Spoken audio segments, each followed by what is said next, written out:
Hello,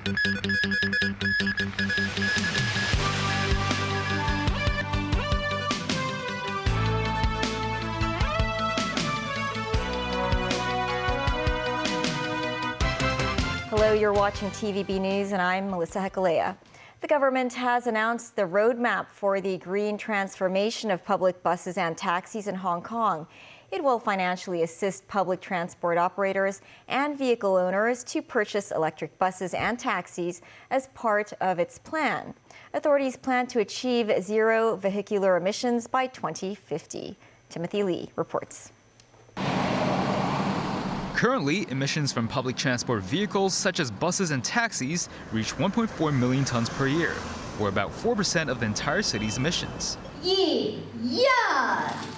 The Environment and Ecology Bureau has announced its plan to promote the green transformation of public transport, which aims to get all franchised buses and taxis to reach zero vehicular emission within 25 years. Starting this year, the government began offering financial assistance to franchise bus operators to buy 600 electric buses. Authorities will offer $400,000 and $800,000 for the purchase of a single-decker bus and double-decker bus respectively, or around 25% of the total cost of the vehicles. To take advantage of the measure, public transport operators must place their orders before the end of 2027. Authorities said they have no intention to financially support non-franchised bus operators. Space for electric bus charging stations will also be reserved for future public transport interchanges. The government will also support taxi drivers to purchase 3,000 electric taxis, with $45,000 for each vehicle. That's around 10 to 25% of the cost of an electric taxi. Taxi operators must then purchase the electric vehicles within half a year after receiving the payments. Authorities plan to install 500 more high-speed charging stations across the city by the end of 2027, as well as modifying petrol stations to provide more charging stations. Secretary for Environment and Ecology, Tse Chin-wan, said the government has faith that the zero-emission target could be reached, noting that EV technology has matured and more models are now available. However, some taxi drivers said there is a serious shortage of charging stations. They are concerned that the demand is unlikely to be met even after adding more charging facilities. Timothy Lee, TVB News.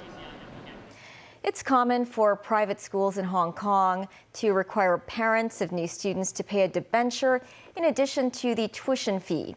TVB News received complaints from parents of students of a private school who could not redeem $600,000 worth of debentures 2 years after their children had left the school.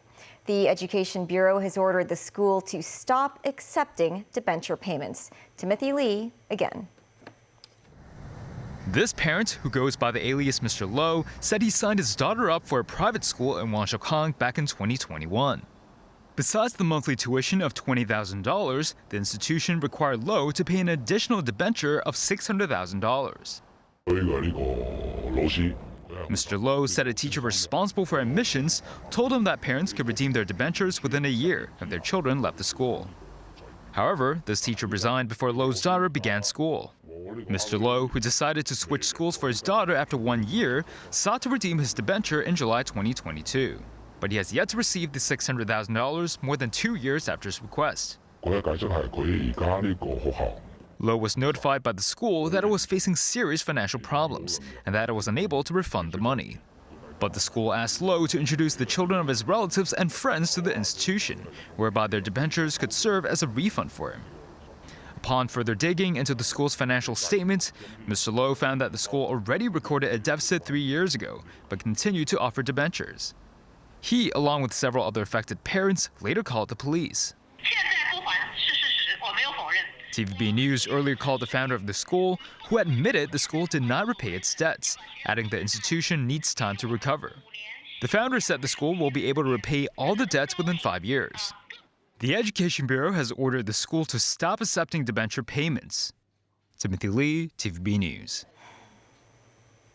An online registration system for the government's general dental services will replace queuing in person from the 30th of this month. Residents will no longer have to wait outside. Instead, patients who register via the eHealth mobile app will be allocated an appointment by computer ballot. People successfully allocated a slot will be informed via SMS. Starting from the first quarter of next year, teenagers aged 13 to 17 will only need to pay $200 for checkups at private clinics. Former media tycoon Jimmy Lai continued to take the stand to defend himself against national security charges today. It was day 106 of Lai's trial at the West Kowloon court. Today, the court reviewed the conversations between Lai and Luke de Pulford, the founder of the UK's Inter-Parliamentary Alliance on China. On July 7, 2020, Pulford sent Lai a link which called on the UK to impose sanctions on then-Chief Executive Carrie Lam. Lai said he had never opened the link and had no idea what it was. A judge doubted why Lai replied, "You are welcome," to Pulford's message. Lai explained it was just a polite response. Israel carried out a wave of heavy airstrikes across Syria in the wake of the fall of Bashar al-Assad's government. A Syrian opposition war monitor says Israeli troops are within 25 kilometers of Damascus. David Garrett reports. Several explosions at a Syrian army base near the border with Turkey. The blasts appear to have been from an airstrike. It's been reported Israeli defense forces hit 3 bases overnight. IDF tanks are on the move towards Syria's capital, Damascus. There has already been an extensive Israeli military build-up in the Golan Heights, seizing the eastern border zone established in a 1974 agreement. Paratroopers have joined the army in what Israel says is a temporary move to protect positions. With Bashar Assad gone, there are questions over what will be Syria's role in the Middle East. It long served as a conduit for Iranian weapons to the Lebanese militant group Hezbollah, and Israel hopes that that link can now be broken.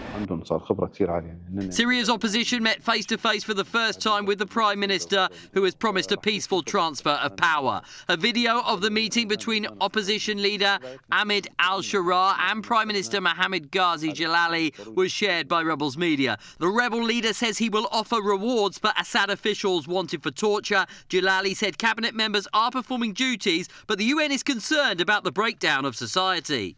No public sector employees have reported to work as they have been urged by the former prime minister, who has been designated as some kind of a caretaker prime minister. Despite his calls for public sector employees to return, none of them has shown up for work. The UN also warned about border checks, the storming by rebels of Saidanaya prison, and the release of prisoners, which has seen some criminal elements freed. The horrors and heartaches that took place here during Bashar al-Assad's rule have been many and brutal. Some of the stories of the feared institution known as the slaughterhouse will never be heard. People imprisoned disappeared. Loved ones don't know if they are alive or dead. Many thousands converged from across Syria in the hope of finding them or what happened to them. One in the crowd says there is barely a woman in the country who has not lost a husband, child or brother to this place. Where are our children? Where are they? Where is my brother? Where is he? Ghada Assad says her brother was taken when he was 30. He is dead. David Garrett, TVB News. A U.S. indictment unsealed on Monday has charged 2 former high-ranking Syrian officials under ousted President Bashar al-Assad with war crimes. This as U.S. officials are communicating with people in Syria to seek information about an American journalist captured there more than 12 years ago. Tracy Furness has more. Mark and Deborah Tice, parents of missing journalist Austin Tice, at a press conference in Beirut in 2018. Their son, a former U.S. Marine and a freelance journalist, was 31 years old when he was abducted in August 2012 while reporting in Damascus on the uprising against Syrian President Bashar al-Assad. Weeks after his disappearance, a video surfaced of him being led blindfolded by armed men saying the words, "Oh, Jesus." He has not been heard from since, and the Syrian government has long denied holding him. However, now, with the fall of Syrian President Bashar al-Assad, there is hope by both the Biden administration and Austin Tice's family that this might be a new opportunity to locate him and find him alive. And that is exactly what US President Joe Biden confirmed as he was leaving a press conference on Sunday. What does the US know about where Austin Tice might be and if he's safe? We believe he's alive. We think we can get him back, but we have no direct evidence of that yet. And Assad should be held accountable. The US has sent a special envoy for hostage affairs to Beirut to seek information about the whereabouts of Tice. Our special envoy for hostage affairs, Roger Carstens, is in Beirut, and we are pressing all parties in the region to support this effort. We encourage anyone who has information about Austin's whereabouts to contact the FBI immediately. Meanwhile, the Biden administration is seeking ways to engage the Syrian rebel groups who ousted Assad and is reaching out to partners in the region to help kickstart informal diplomacy. This as a US indictment unsealed Monday charged 2 former Assad officials with war crimes. Prosecutors identified the defendants as former Syrian Air Force intelligence officers Jamil Hassan and Abdul Salam Mahmoud. Tracy Furness, TVB News. South Korean lawmakers have passed a bill to appoint a special counsel to investigate President Yoon Suk-yeol's declaration of martial law last week. Meanwhile, prosecutors are seeking to formally arrest the country's former defense minister, who allegedly colluded with Yoon in imposing martial law.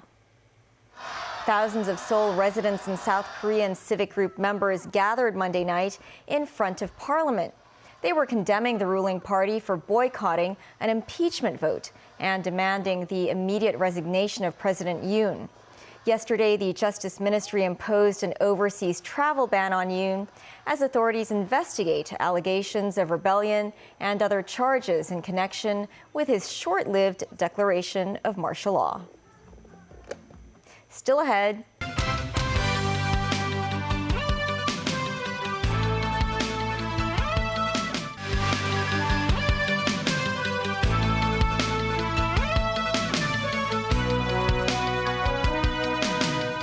Welcome back to TVB News. In the U.S., a Marine veteran was acquitted by a Manhattan jury of criminally negligent homicide in the death of subway rider Jordan Neely last year. Protesters gathered across the street from the courthouse, mostly in support of Neely. Neely died after Marine veteran Daniel Penny used a chokehold on him while he was in an agitated state. 26-year-old Penny gripped Neely around the neck for about 6 minutes. A more serious manslaughter charge was dismissed last week because the jury was deadlocked on that count. The case has amplified many American fault lines, among them politics, crime, and race. Penny is white, Neely was black. Back locally, the Huang Mao Hai Bridge, a major construction project in the Greater Bay Area connecting Zhuhai and Jiangmen, will officially open at 3 p.m. tomorrow. Motorists will be able to travel on the bridge free of charge during the early phase. Besides CCTV cameras, the bridge also uses artificial intelligence and drones to increase efficiency and ensure a quick response during emergencies. The traveling time between the two GBA cities will be reduced from more than 1.5 hours to just 30 minutes. Motorists can travel at a maximum speed of 100 kilometers per hour on the bridge. The interior design of the main stadium in Kai Tak Sports Park was revealed today. The stadium, with a retractable roof, can host up to 50,000 spectators for mega events. Meanwhile, a brand new 40-lane bowling center located in the sports park will be open to the public next Wednesday.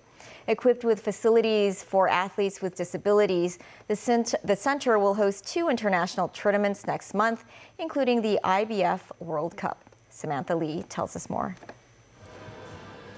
With 40 international standard lanes, this bowling alley is the largest one in Kowloon and is able to accommodate about 250 players and 200 spectators at a time. Unlike many bowling centers, this venue was designed to help people with disabilities enjoy bowling. Without any steps on the floor, players are able to roll the balls in their wheelchairs. Handrails have also been set up to guide visually impaired players to the lanes.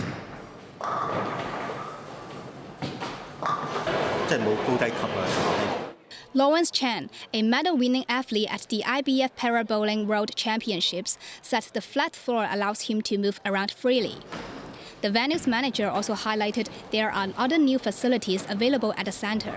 We have installed the brand new LED system that which we can put whatever we like on the screen. And they both, you can see the scores on the screen, and even we can put on the videos on the wall so that the private bookings like corporates or schools, they can put on their logos, their special videos on the wall, so to make the bowling more fun and more entertaining.